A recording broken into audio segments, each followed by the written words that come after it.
Добрый вечер, Хастагол Аам, то время, в котором стоим в прямом эфире.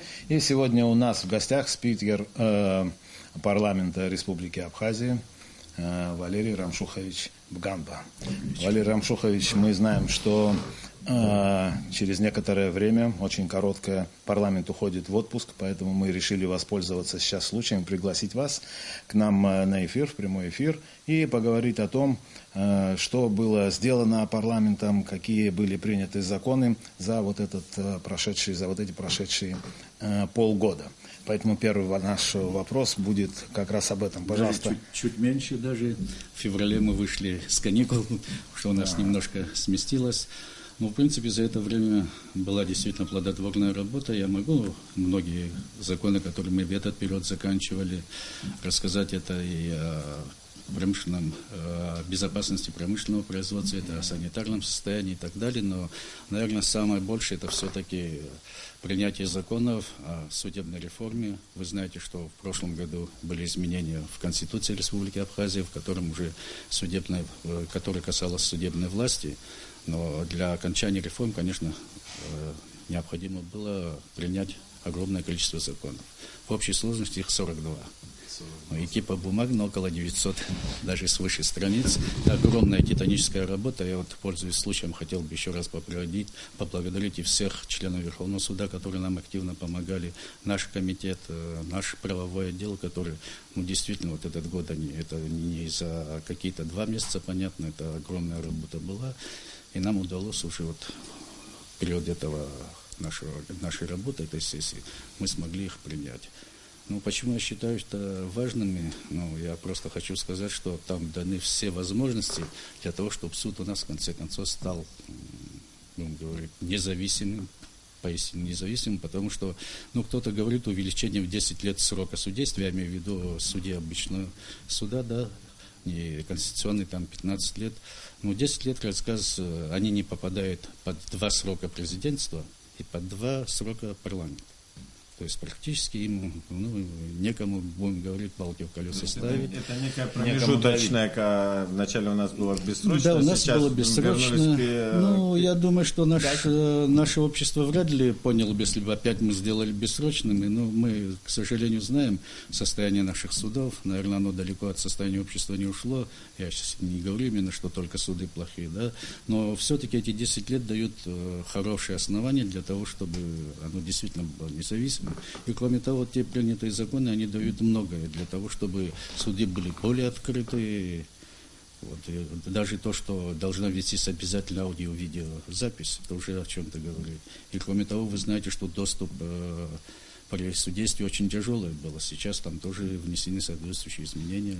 Вообще просто интересно, как это все будет потом уже реализовываться. И как в реальности эти изменения улучшат качество вообще судейства и судей в том числе. Качество улучшить может только кропотливая работа, естественно, над кадрами. Качество может улучшить даже то, что...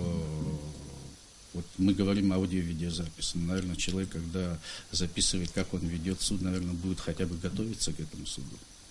Не будет принимать там по каким-то другим, только по закону, наверное. Но сегодня все-таки можно кучу всяких законодательных актов, которые там делали бы там суд независимым, принять, но когда приходишь в суд, допустим, какой-нибудь судебный процесс, и ты видишь, что так или иначе судья находится под неким давлением этих людей, которые там болеют.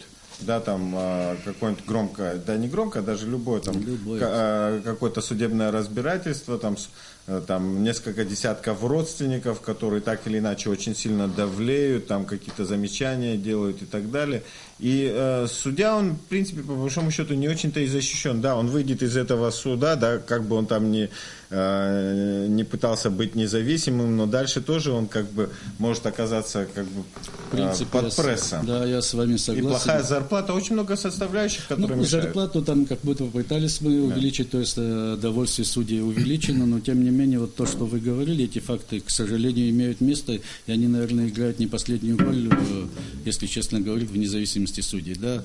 Но такого давления, наверное, нету ни от парламента, ни от президента, наверное, никогда не было за эти годы, по крайней мере, я такого не слышал. как идет давление вот от родственников, от друзей и так далее. Но я думаю, что для этого тоже есть много, это должна работать правоохранительная система в целом. Одни судьи здесь тоже ничего не сделают. Мы будем надеяться, что вся система заработает. Вот мы, как обычно, вообще, знаете, наблюдаем так, принимается какой-то закон, а потом смотрим, как он в реальности работает. И по этому поводу уже делаем какие-то суждения, предпринимаются какие-то меры. Вот какие меры могут быть предприняты еще для того, чтобы этот закон действительно реально действовал? Здесь, не только этот закон, вообще все законы. Много. Есть контрольные функции парламента. Он совсем недавно, кто присутствовал на сессии, видели, что мы приняли 2 запроса в правительство. Вот 2 закона, которые нами были приняты, не сегодня они приняты, один даже в 2009 году.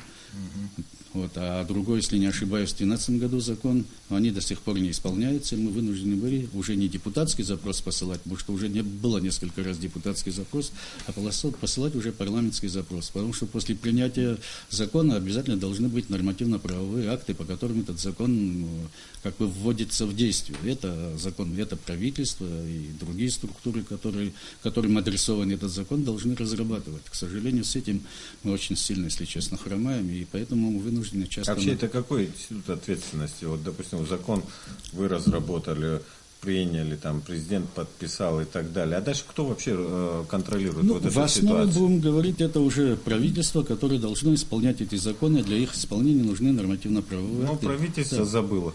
Вот как в этом случае, 2009 года. Тогда вступает в силу... У парламента есть какие-то инструменты? Единственное, вот, что мы напоминаем, что надо, уважаемые господа, выполнить все-таки закон. Валерий Рамшухович, а какие еще наиболее важные, вот так я понимаю, много законов было принято вот за эти месяцы? Я вам скажу, мы приняли вот совсем недавно о лицензировании. Я почему считаю его очень важным? Во-первых, очень мало видов работ, которые в соответствии с этим законом лицензируются. То есть мы многих наших производителей освобождаем от необходимой ходьбы по всем инстанциям. А те, что лицензируются, они лицензируются бессрочно. Это, я считаю, что нормально для наших, кто хочет работать, для него это большая свобода. Но с другой стороны, знаете, я вот смотрел, да, это очень либеральный подход, но тем не менее у нас в какой-то мере вот это лицензирование позволяло хотя бы какие-то налоги собирать. Я не сказал бы, что оно позволяло налоги собирать, скорее всего, она позволяла нашим контролирующим органам раз в год обязательно посмотреть, потому что когда лицензию брал, он обязательно или смотрел, или... Не хочу дальше говорить, что он делал. Извините, все наши контролирующие органы получают деньги с бюджета. Он обязан свою работу делать. Это санэпидемстанция, это МЧС, это технадзор, это электронадзор. Но если мы начнем эти контролирующие органы считать, мы... Эфир на этом закончим. В конечном итоге важно то, что закон о лицензировании, он как бы упрощает вот эту схему. Для тех, кто работает. Да, для тех, кто работает. Это важно. И очень серьезно. Еще какие законы? И в первом чтении мы приняли закон о коррупции. В первом чтении. Сейчас я его хвалить пока не могу, потому что он только в первом чтении принят, но он немножко отличается от всех тех законов, которые мы смотрели, тем, что мы все-таки предусматриваем не только административную, но и уголовную ответственность за коррупцию. Но опять же, как вы говорите, самое главное, чтобы этот закон исполнялся. Вы знаете, недавно услышал такую фразу: деятельность парламента измеряется не количеством принятых законов, а тем, как они исполняются.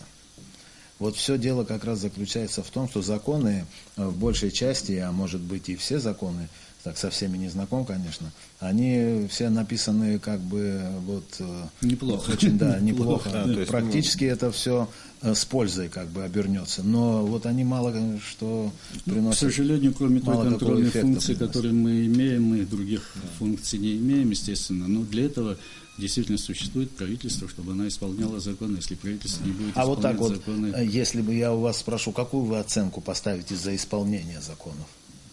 По пятибалльной системе. Слишком большая бальная система, если честно говорить. Но пока хорошей оценки не поставлю, даже удовлетворительно. Я не имею в виду только нынешний состав правительства. А в чем я имею в виду и те годы, я был депутатом, вы знаете, 4-го созыва. Ну, в принципе, они больше внимания, наверное, уделяют тем законам, которым нужно налоги собрать, или там, обычным законам, хотя это не обычные законы, это все законы, вот о банкротстве принят закон, это один из экономических законов, который позволяет дальше двигать производство. Это банкротство предприятий, банкротство кредитных организаций. Ну, когда мы слово говорим банкротство, мы как будто его, хотим обанкротить, наоборот. Этот закон, как его оздоровить, как его оздоровить. Ну, к сожалению, действительно хороший закон. И, наверное, новое правительство еще до этого не дошло, а старое не успело, я не знаю. Таких законов, к сожалению, у нас много. А эти законы имеют такое, знаете, качество, они быстро стареют, к сожалению. Время идет вперед, очень серьезные движения и в экономике, и в политике, и в социальной сфере, поэтому законы быстро меняются, и так, пока наверное, мы дойдем до их исполнения... Наверное, первой части мы уже так подведем какой-то итог. В общей сложности, Валерий Рамшухович, какое количество законов было принято парламентом вот за эти полгода? Вы знаете, я так в общей сложности не считал, потому что у нас, знаете, как бывает, в первом чтении принято, во втором чтении, а в первом оно было принято аж в третьем году. Ну, если за это каждую сессию считать хотя бы по 3 закона, это будет около 30 законов за этот период. Ну, в разных чтениях, еще раз говорю. Перейдем все-таки от такой голой арифметики к другим вещам. Это ничего не дает, действительно. Но тут, конечно, важно все-таки то, о чем мы говорили, о том, как законы исполняются. Важно, но главное даже можно и 45 этих законов принять, но если они не работают, нет разницы, там работает 10 законов приняли или 45 приняли, если они все не работают, то эта проблема уже как бы... А может быть, счет вести как раз именно по тем законам, которые работают, да, а те, которые не работают, опять в парламент. Вы знаете, если честно говорить, наверное, не принимается законов, которые в обществе не нужны. Да. Наверное, просто ради того, чтобы принять закон, никому это не нужно. Но, к сожалению, потом, наверное, немножко буксует. Но все-таки, если со внутренним законодательством у нас вот такие какие-то, все-таки с исполнением проблемы, то есть международные договора, они все-таки приходится исполнять. И мы перейдем все-таки к горячему, к горячему, вот и очень много, там, последние месяца 2 у нас идет вокруг вот этих межведомственных договоров по линии МВД, по линии Министерства обороны. До Министерства обороны еще стадия горячая не пришла, мы пока там с МВД разбираемся, и там и в парламенте обсуждение было, и потом уже вот последнее время от нашего МВД уже поступил свое видение. Вообще на какой стадии сейчас находится вот эта ситуация? Если вы мне разрешите, я хотел бы начать немножко, чуть-чуть, может, раньше, даже не с ноября, а с октября, сентября прошлого года, когда вообще говорилось о самом рамочном договоре. И вы, наверное, видели, что в первую очередь против того проекта, который был представлен нашей стороне, выступил парламент, по поручению своих коллег выступил я. И мы не просто раскритиковали тот представленный проект, но мы очень активно работали над тем, чтобы создать свой. Я могу пофамильно сказать тех ребят, наверное, и назову, я не вижу ничего в этом плохого. Практически ежесуточно они работали, пока не привели в порядок наше видение данного договора. Это и Слава Агарба, это и Леня Чемагуа, это и Ахраб Жаня. Это рамочный договор 2014 года. Совершенно верно. Это и Беслан Барцис, сегодня глава администрации ГАГР. Многие другие, потому что приходили, интересовались, подсказывали. Я благодарен и тем партиям, которые сразу парламент поддержали, и тоже давали нам советы, давали помощь. Я почему это говорю? Я просто хотел, вы знаете, что к нам в один из понедельников пришли наши граждане, обеспокоенные немножко именно этими слухами о готовящемся договоре межведомственном по МВД. Ну и мы им прямо сказали, что мы, парламент, не ратифицируем ни один договор, который будет идти вразрез интересам нашего народа, нашего государства. В этом случае мы очень были неудобны для бывшего руководителя страны, и я вас уверяю, очень неудобны будем и для нынешнего руководителя страны, потому что в первую очередь это не интересы кого-то, хотя они и президент, и премьер-министр, как будто наши коллеги бывшие, но в первую очередь это все-таки интересы страны. Поэтому я хочу вам сказать, что вот наша, наверное, самая главная ошибка была и раньше, и сейчас, то, что мы ждем, когда нам представит какой-то проект российская сторона. Но с другой стороны, Валерий Рамшухович, я извиняюсь, но вот во всяком случае по слухам таким идет речь о том, что представлено несколько вариантов этого соглашения. Я вам скажу, официальное представление, официальное представление это означает получение его с посольства Российской Федерации, то есть по дипломатической почте. Да, есть здесь у нас представитель МВД России, он не только представлял эти варианты, он даже приходил к нам в парламент, имел со мной беседу, после этого попросили, мол, с депутатами встретиться. Как раз вот то, о чем мы говорили, там 400 человек, там какие-то службы оперативно-розыскная деятельность и так далее, и так далее. Прямо там всем ему было сказано, что это не пройдет. Есть рамочный договор ноябрь 2014 года, где четко прописано, в принципе, вот он у вас лежит, вот я вижу, вы можете лежит, прочитать пункты, они абсолютно никакого отношения не имеют. То есть вот эти пункты вы отстаиваете, именно вот эти пункты, есть где говорится о совместном договор, информационно-координационном центре органов внутренних дел. Здесь вообще сейчас все это долго, конечно, читать, но в принципе, наверное, нашим телезрителям будет интересно, что в 2014 году уже как-то была определена форма. Чем должно заниматься информационно-координационный центр, но четко определено, и выходить за рамки рамочного договора никто не собирается и никому это не позволено. Вот здесь говорится об организации обмена оперативно значимой информацией, об формировании и ведении специализированного банка данных по сбору, обобщению, анализу информации, по содействию существованию межгосударственного розыска и выдачи лиц, по содействию реализации необходимых согласованных действий по борьбе с опасными видами преступлений, по выработке, предоставлению договоренных сторон, предложений по повышению эффективности и так далее. Там все оговорится, да. Но что появилось такое, что вызвало возмущение? Появилась вдруг оперативно-розыскная деятельность, но это означает практически вмешательство во внутренние дела, когда у вас дома хозяйничает кто-то, который проводит следствие, розыск и так далее. Это понятно, что прямое нарушение суверенитета. Там про иммунитет еще было. Про иммунитет было, да, про иммунитет было. В принципе, я еще раз говорю. Хотя про иммунитет это не новое, это не новое. Это в пограничном, к сожалению. Да, и там не только сами пограничники, я помню, это 2009, да, или 2010. В 2009 году там и не только пограничники, и члены их семей, вообще там... И сопровождающих лиц, которых мы до сих пор не поняли, кто это такие. Если стих цитировать, и маленькая собачонка, то есть, да. Но почему вот у нас так получается? Я тогда помню парламент. Вы, кстати говоря, членом были предыдущего парламента, да. И я это точно помню, что вы были среди троих, которые проголосовали против этого пограничного соглашения. Да, и одним из доводов был вот как бы, и это тоже в том числе, потому что слишком много. И не только, да. Есть еще 19-я статья, которая разрешает оперативно-розыскную деятельность. Оперативно-розыскная деятельность, это означает практически работу по всей территории Абхазии, потому что речь идет, допустим, о контрабанде, о нарушении границы. Если нарушил границу, он появляется где-то внутри страны. И не только оперативно-розыскная деятельность, но и проведение следствия, дознания, передача дел в суд. Это все... То есть эта тема для нас все-таки не новая. Эта тема не новая, к сожалению, для нас, и мы не хотели бы в эту тему еще раз окунаться. У нас была попытка в прошлом году, там есть в соглашении о совместной охране государственных границ, что можно за какой-то определенный срок, если что-то не нравится, хоть попытаться его изменить. 5 лет он принимался на 5 лет, но потом замечания. Надо было хотя бы за полгода до окончания срока, мы должны были дать какие-то замечания, но вы видели, что у нас было, мы так и не успели дать замечания, но практически повторяется еще на один срок. А если бы дали бы замечания, механизм какой? Механизм потом переговорный процесс.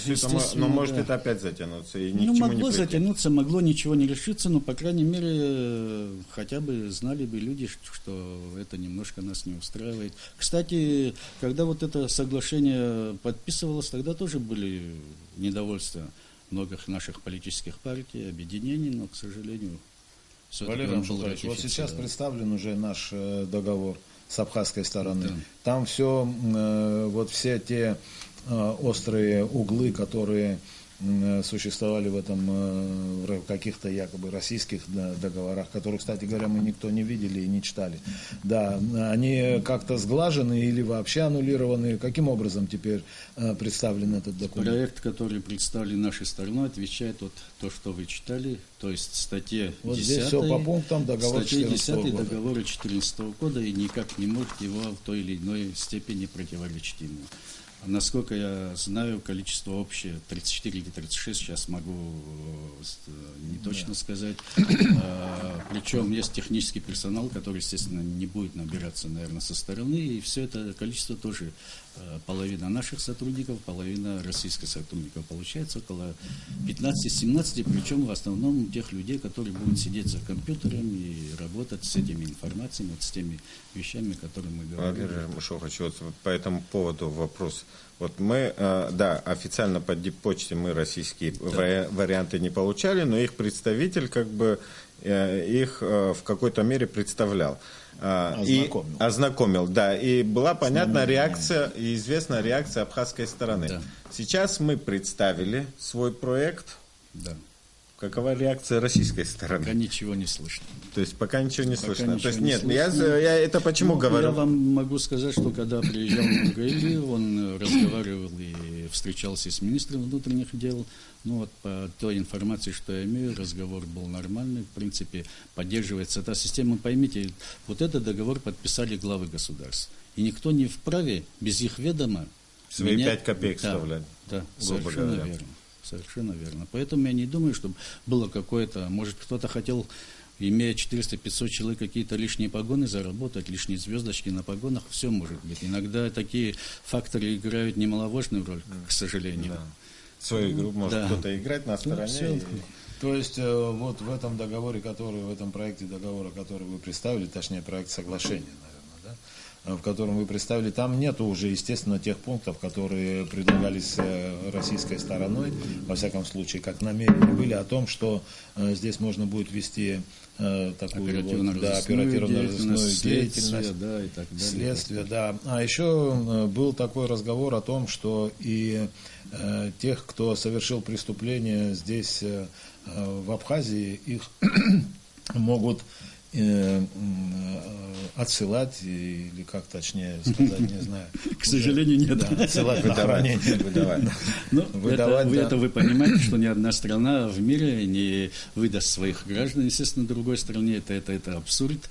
Есть договоренность, такое было есть договоренность подписана, что если, допустим, гражданин России сидит у нас, по его желанию, он может попроситься, чтобы он сидел в России. То же самое, если наш гражданин сидит свой срок в тюрьме в России, если он попросится, то есть государство договорилось, что могут такими лицами обменяться. Он может сидеть здесь. Вот. Только это. А так, чтобы наших преступников мы вывозили табунами и сажали в российских тюрьмах, это, конечно, абсурд. Ни одно государство никогда на это не пойдет. Валерий Рамшухович, вот в контексте вот всех этих российско-абхазских дел, и, кстати говоря, очень много полезной критики прозвучало и от общественности, и от политических партий. И вы здесь тоже говорили о том, что мы так и не научились готовить свои проекты, мы разбираем чужие, которые нам присылают, и мы начинаем плясать от них. Но вообще есть какая-то возможность, у парламента есть там регламент, это то есть законодательный документ, по которому они там работают, и вот нечто подобное, учитывая, что очень много всяких с 2008 года и межведомственных, и других вообще договоров российско-абхазских, по крайней мере, там, с Венесуэлой мы там не очень там много чего имеем, каких-то актов. Но вот с Россией у нас очень много всяких договоренностей, которые так или иначе очень влияют и на внутренний климат, и вообще на российско-абхазские отношения, и очень видимые и так далее, и значимые. Вот что-то, нечто такое зафиксировать, чтобы мы все-таки имели свой вариант. Вот мы разрабатывали, то есть когда, допустим, с Москвы приходит бумага, в это время уже в Москве лежит наша бумага. А не так, чтобы мы с Москвы пришла бумага, мы все за волосы, за головы взялись, начинаем кричать, орать, а своего документа у нас нет. И та же Москва теряется. Он в парламент метит. Да, Кстати, к сожалению, это не от парламента зависит. И та же Москва теряется. Что же, то есть нашего видения в реальности нет. Молчите, ничего не даете, в то же время кричите. И тоже самое кричите, мы создаем действительно проблемы вот в этих российско-абхазских отношениях. Как-нибудь есть ли возможность все-таки об этом? Вот я вижу, что и президент жалуется, и вот парламент жалуется, и правительство жалуется. А кто ответственен вот за это? Правительству как раз жаловаться, я думаю, что не стоит. Все-таки межведомственные договора, когда мы говорим, это заключается между ведомствами, то есть между какими-то министерствами нашими и министерствами Российской Федерации. Я думаю, что ничего не стоит создать в правительстве какую-то межведомственную группу свою, которая могла бы над этим работать. Но это межведомственный касается. Но вот, допустим, договор, вот рамочный договор 2014 года, это все-таки прерогатива парламента. Там тоже сперва был вариант, там российский. Ну, тоже не прерогатива парламента. Она заключается, понятно, что подписывает глава государства, естественно, занимается администрация президента. Прерогатива парламента – это только его ратификация или не ратификация. Но мы вынуждены были вмешаться, потому что, наверное, было бы очень некрасиво, если бы главы государств подписали рамочный договор, а парламент вдруг его не ратифицировал. Поэтому мы сразу вмешались, и, может быть, это хорошо. Более того, мы, когда ратифицировали данный рамочный договор, мы приняли постановление, может быть, немножко, не нарушили, мы приняли, так сказать, по одному факту постановления, что ни одно межведомственное соглашение не может никуда уйти без того, чтобы мы этот вариант не видели и каким-то образом не отреагировали на него. Это только вот с абхазской стороны? Понятно, у русских, у россиян такого нет? Это наше внутреннее. То есть мы хотим этим, если честно говорить, подстраховаться, проконтролировать, может быть, наши ведомства, какие они составляют соглашения. Потому что вот вы задавали вопрос много. 60 межведомственных соглашений, я могу там 2-3 где-то ошибиться. Около 40 межправительственных, 46, по-моему, и 13 межгосударственных соглашений за этот период. А где вот их всех увидеть? Все можно увидеть, это не проблема. Я думаю, МИД может это все, но кроме некоторых, которые я говорил, что есть секретные, вот, исходя из того соглашения, о котором мы говорили, о совместной охране государственных границ, есть ряд последующих межведомственных соглашений, они под грифом секретно, их вряд ли МИД вам покажет, но остальные все, они... В принципе, даже в библиотеке парламента их можно увидеть. На самом деле, вы знаете, вот обсуждение уже иногда несколько такой карикатурный характер носит. Обсуждается все полностью, везде. Вот есть такие соглашения, и, скорее всего, это вот межведомственные договора, которые, наверное, не должны обсуждаться на площади, знаете, а должны обсуждаться исключительно профессионалами и специалистами в этой области, вот которым мы, простые граждане, обыкновенные наши телезрители, доверяют именно именно такое профессиональное качество. И мы думаем, что вот в этом, конечно, должно проявляться, должна проявляться вот такая ответственность. С другой стороны, вот он говорил об этом, что нету такой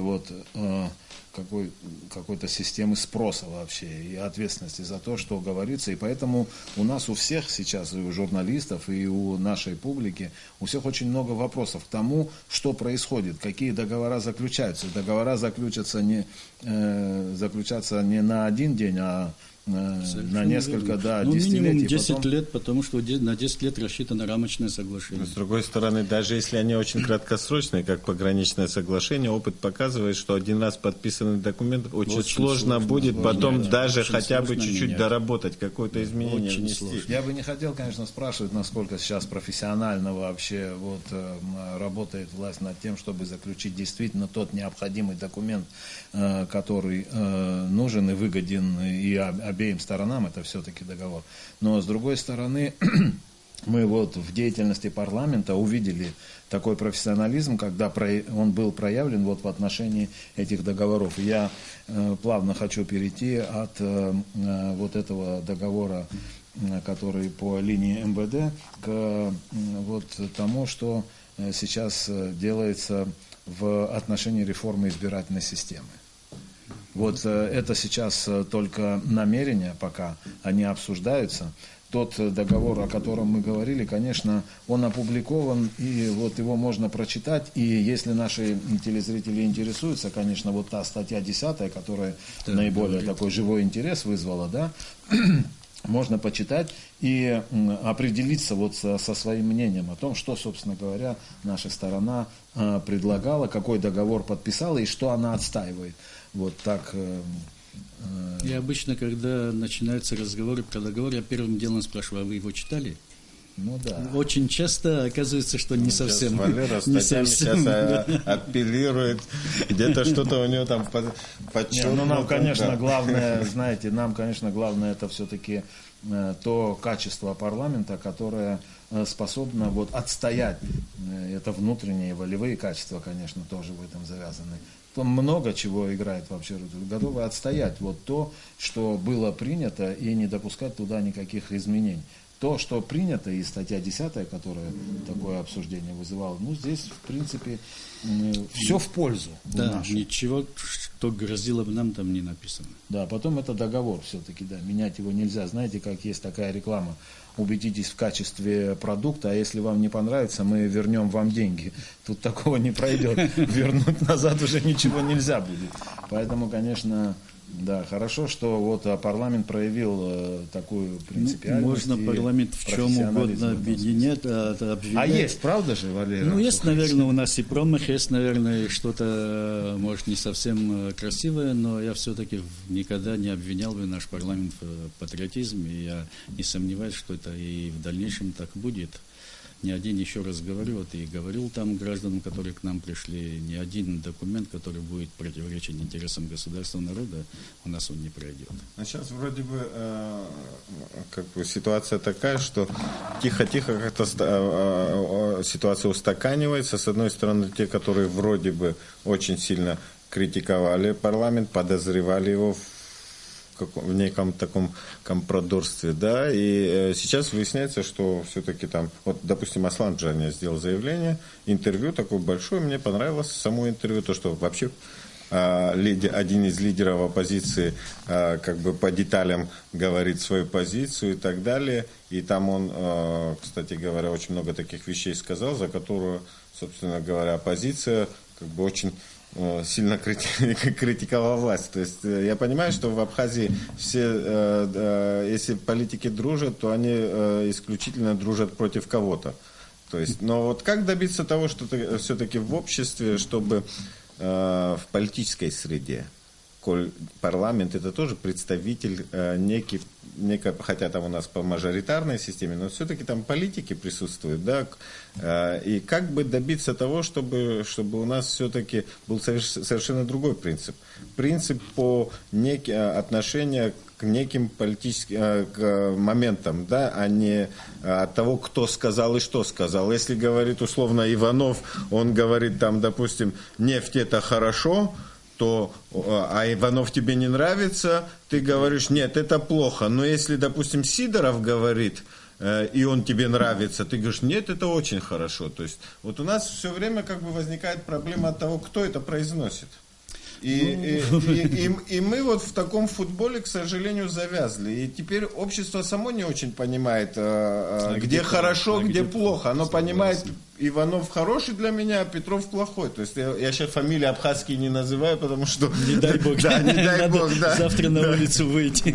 Ну, что я вам скажу, я перед этим тоже как-то говорил, что мы были неудобны для Александра Золотинсковича. Я говорю, в той же мере наш парламент будет неудобен и неудобен для Рауля Джумковича, потому что речь действительно там не идет о том, что вот Александр Золотинский плохой, видите ли, был, мы поэтому его проекты не пропускали. А Рауль Джумкович наш коллега, наш друг, мы его проекты все будем пускать.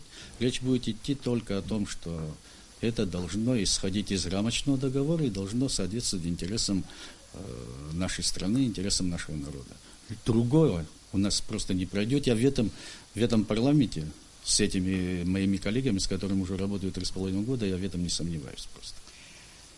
Я понимаю, о чем вы говорите, более широком, как действительно сделать так, чтобы даже оппозиция была конструктивной, то есть она не просто критиковала, голая критика, деструктивная вы критика, знаете, но хоть говорила, это как не только дальше. Нынешняя оппозиция. Вообще. Нынешняя власть, она тоже была вот такой же Оппозиция, до этого, вообще я оппозиции говорю, я не имею в виду нынешнюю, Да. тем более она образовалась несколько дней тому назад, поэтому пока говорить о ней немножко рано, конечно. Тем более в таких тонах. И все-таки я хочу вернуться вот еще к Извини, одному Валерий, я тебя обсуждению. перебил, но ты говори. Ну, это тебе свойственно. Причем так вот продолжительно. Об реформе избирательной системы. Вы знаете, что это для нас сейчас тоже очень важный элемент нашей жизни. И для наших телезрителей все-таки интересны те намерения, которые вот существуют сейчас в парламенте для того, чтобы провести эту реформу избирательной системы. Ну, в принципе, знаете, конечно, если мы говорим о мажоритарной системе, она считается наиболее демократичной. Это непосредственная связь депутата с своими избирателями и так далее, и так далее. Человек избирает именно человека. Вот. При партийной системе они могут вообще не знать этого человека, знают программу партии и так далее. Но мы вот уже 5-й созыв парламента, мы избираемся все по мажоритарной системе, и мы все время это видим, что политическая система нашего общества, она как была в зачаточном состоянии, она, к сожалению, так и осталась. Ну, партия от случая к случаю там проявляет какие-то свои эмоции, проводит какие-то съезды. Ну, если честно говорить, я не хочу, может, потому что не был ни членом ни одной из этих партий, ну, пусть будет 50 хотя бы активных работников, хотя в этом я очень сомневаюсь. Без политического развития общества нам очень сложно будет действительно проводить вообще, работать это не только парламент, это и правительство, это вообще общество поднимать без того, что есть какая-то политическая система, но без системы понятно, что медуза. Вот. И это, я бы сказал бы так, это желание все-таки, это аванс для наших партий, желание, чтобы они начали развиваться. Мы и до этого было закон о партиях, где это позволяло, если человек выдвигался в мажоритарной же системе от партии, то партия получала там какие-то средства для своего содержания и так далее. А здесь речь будет идти о партийных списках, то есть о непосредственном участии именно партии в этих выборах. То есть будет предлагается смешанная такая смешанная система, когда будут выборов. Независимые кандидаты. Да, мажоритарная система и партийная, и пропорциональная система, да, совершенно верно. Вот при той, как вы говорили, и многие вообще также оценивают уровень культуры наших партий, партийную культуру, так сказать, несколько неразвитой все еще.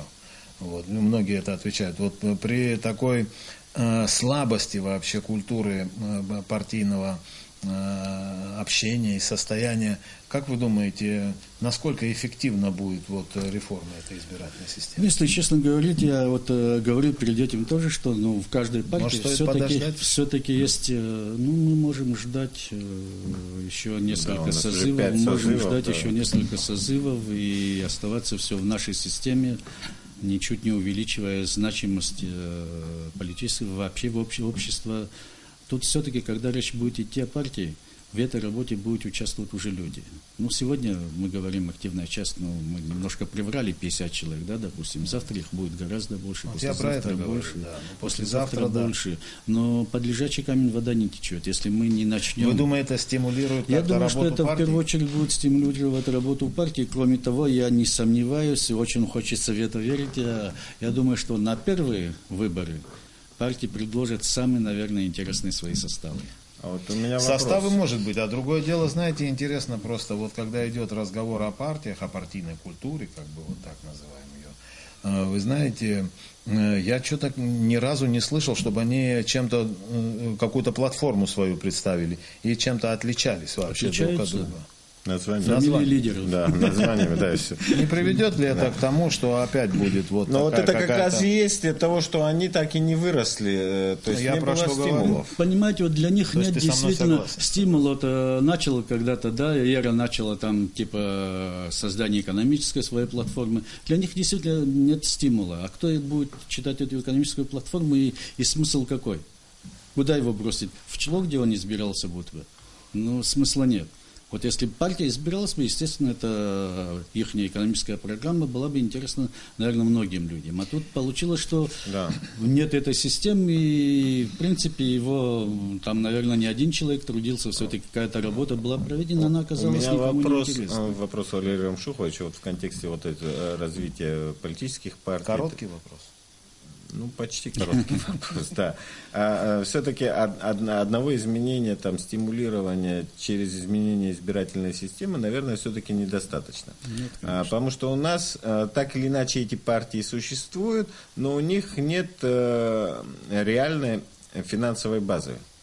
То есть эта финансовая база, она обычно подвязана к какому-то имеющему амбиции президентства там, политику. Да, вот пришел там один и сказал, вот, понятно, я пойду, то есть он выложился, деньги нашел, эта партия вот как бы существует, как бы завязана при нем. Потом он ушел, там другой пришел. То есть у нас из-за отсутствия вот этого финансирования как бы и неразвитости, да, и нет стабильности, да, это тоже как бы донор этой партии, он тоже не может как бы содержать. Тем более, когда проиграл. Да, он может только там, допустим, условно говоря, там какой-то короткий промежуток времени, то есть и поэтому они как-то не очень развиты. Есть ли возможность их все-таки в какой-то мере вот через выборы парламентские, там изменения системы выборов, там как-то финансово стимулировать эти партии, то есть получать хотя бы какую-то сумму из бюджета на свое существование? Ну, я вообще не удивлю никого, если скажу, что во многих странах партии поддерживаются государством.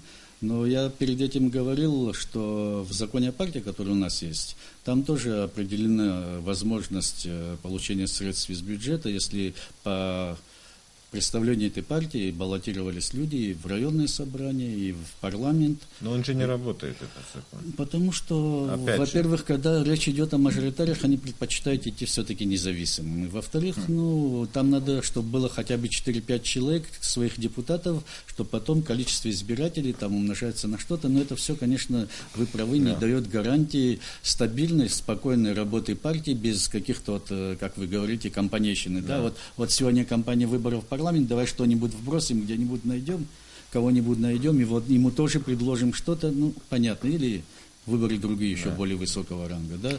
Поэтому я считаю, что, в принципе, конечно, финансирование партии, когда они себя хотя бы один раз покажут, как парламентские партии, не все партии в мире финансируются, финансируются именно парламентские партии, которые уже находятся в системе государства.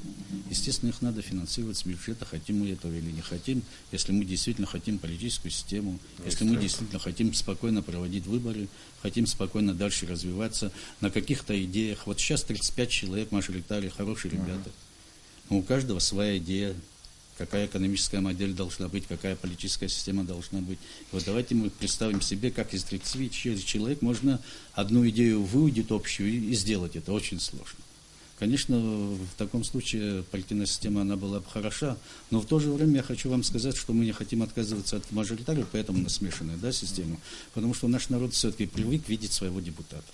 Это многое значит. Да, он где-то там им помогает, но не столько это, а сколько вот все-таки вот живое ощущение своего депутата, что он с ними, что он постоянно там, что они могут к нему обратиться по каким-то злободневным вопросам. Поэтому нам не хотелось бы, конечно, сильно занизить число мажоритариев. Там вы знаете, что идут разные разговоры о количестве будущих депутатов. Там представлен законопроект 45 людей. Я, например, предлагаю 55, это мое мнение. По законам парламента живет весь народ. И если увеличение на 10, это, я не думаю, что такое сногсшибательное увеличение, которое не позволит вообще бюджету выкарабкаться. Я так не думаю. Поэтому, чтобы осталось 27-28 мажоритариев, и примерно столько же было партийных.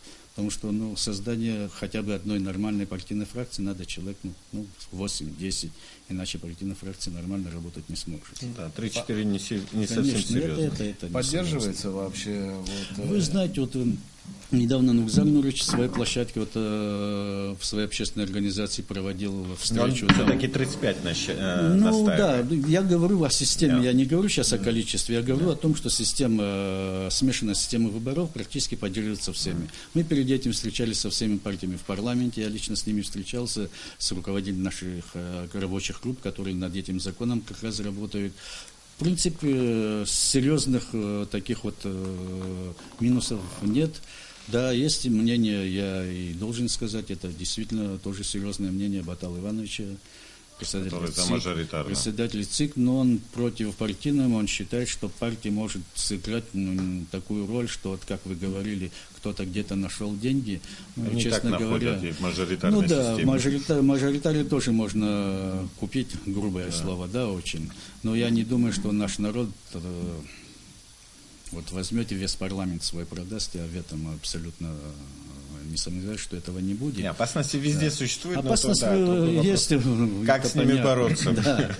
Как вы относитесь к тому, что вот будет единый день голосования? Да, вот это вопрос хороший. Ко мне приходили представители Сухумского районного собрания и городского собрания. Я, кстати, это озвучил на заседании Конституционной комиссии, хотя, может, не совсем их не вопрос. Ну, честно говоря, идея хорошая. Наши люди устали от выборов.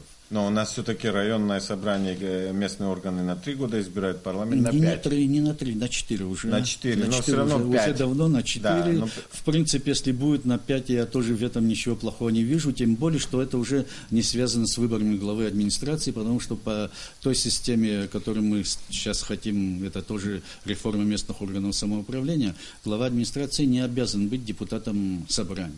Мы, в принципе, смешали тогда законодательную, представительные и исполнительные органы власти. Кроме того, мы лишили многих граждан конституционных прав видеть своего депутата, потому что глава администрации, когда он назначался главой, приостанавливал свое действие как депутата, на его месте никто не мог избираться. И жители Яштух 15 лет оказывались без депутата, потому что у нас все депутаты оттуда шли. А в селах, представьте себе, глава администрации, он же председатель собрания села. Но это вообще абсурд, конечно. Потому что председатель собрания избирается как бы тайным голосованием, а этот назначается. Действительно абсурд, где вообще смешалось представительное, то есть представительной власти там уже в селе не было. Поэтому, конечно, когда мы начали уходить от этого, если мы от этого уйдем, а в принципе Конституционная комиссия на это согласна, тогда я не вижу вообще причин, если мы сделаем единый день голосования, ничего плохого я в этом не вижу. Я еще раз говорю, раньше всегда стремление стать депутатом, чтобы сбрали главой. Главы избраны, главы назначены, вернее. Главы назначены, споров нет, стремлений нет, поэтому я думаю, что, в принципе, это надо обсуждать и с председателями районных собраний надо обсудить, и с политическими партиями все-таки, и для них это новое. И, в принципе, я не вижу в этом ничего плохого. Единственное, что это будет рекорд для районных собраний. Мы продлили им на год, если еще на год продлим, это будет 6 лет. С практической точки зрения это... Вы знаете как, если честно говорить, вот мы говорим о реформе именно в избирательной системе, да? Реформу мы давно начали, приняв закон о бюджетном устройстве. Да. Сегодня районное собрание само принимает бюджет, и в этот бюджет парламент не может вообще лезть. Мы утверждаем параметры принимаем республиканский бюджет и утверждаем параметры государственного бюджета. То есть бюджеты районов мы уже не лезем, уже у них самостоятельность. То есть я имею в виду, что если районные собрания хотят работать, у них для этого все есть. Бюджет, который они принимают, и бюджет, который они контролируют. Но зачастую есть, я наблюдаю картину, что многие даже депутаты местных органов власти не очень-то понимают свои функции. Это другая тема. Да. Я должен сказать, что... Качество вот этих депутатов... Как и о судействе мы говорили, везде качество кадров, конечно, это... На этой пессимистической ноте я не хочу заканчивать. Нет. То, что будет единый день голосования, и на ночь глядя, все-таки люди подумают о нем, и, может быть, сформулируют свое мнение. То есть в этом проявляется некоторая забота и о избирателях тоже. В том смысле, не только о избирателях. Если честно, забота о бюджете. Забота о бюджете, это все-таки нет, но затраты. Может быть, нам кажется, что это очень маленькие затраты, но эти затраты могут хватить на содержание одного детского дома, а это немало для нас. Когда можно перейти на это, ничего не нарушая, ничего не ломая, практически не делая никакой революции, я не вижу здесь ничего плохого.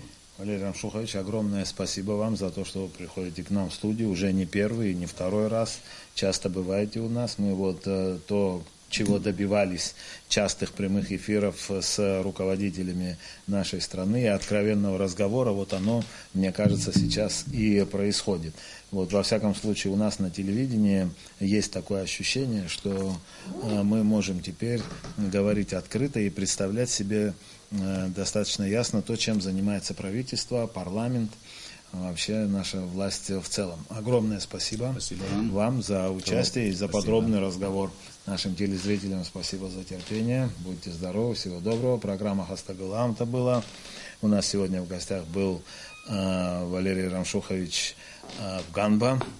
Он является спикером парламента Республики Абхазия, спикером парламента Народного собрания. Спикером Народного собрания парламента Республики Абхазия. Да. Инал Хашик, Ибрагим Чкадуа здесь рядом. Валерий Кураско работали для вас. Всего доброго, до свидания. Обязательно.